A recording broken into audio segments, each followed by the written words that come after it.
पुणे अपघात प्रकरणामध्ये आणखी एक मोठी अपडेट। पुणे अपघात प्रकरणात 2 डॉक्टरांसह एका शिपायाला पोलीस कोठडी सुनावण्यात आली आहे। ब्लड रिपोर्ट बदलल्याप्रकरणी ससून रुग्णालयामधील डॉक्टर अजय तावरे, डॉक्टर हळनोर यांच्यासह शिपाई घटकांबळेला 5 जून पर्यंत पोलीस कोठडी सुनावण्यात आली आहे। हळनोर आणि घटकांबळेकडून पोलिसांनी 3 लाख रुपये जप्त केले होते।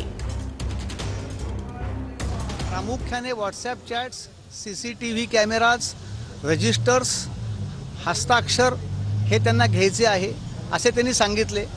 त्याबाबत आम्ही युक्तिवाद असा केला की हीच कारणे यापूर्वीच्या रिमांड रिपोर्टमध्ये पण आहेत, त्यामुळे नव्याने पोलीस कोठडी देण्याची आवश्यकता नाही। जो काही रुजवात घालायची कारण दिलं गेलं आहे ते रुजवातीचं कारण यापूर्वीच्या कोठडीत पण दिलेलं, कोठडीचा कालावधी मागताना पण दिलेलं आहे। 27 ते 30 या दिवसाची कोठडी मागितली ती कारणं आणि आजची कारणं ही बरीचशी मिळती जुळती आहे असा बचाव पक्षाने आज युक्तिवाद केला। त्यावर विसंबून राहून 5 जूनपर्यंत पुढील कोठडीची तारीख दिलेली आहे।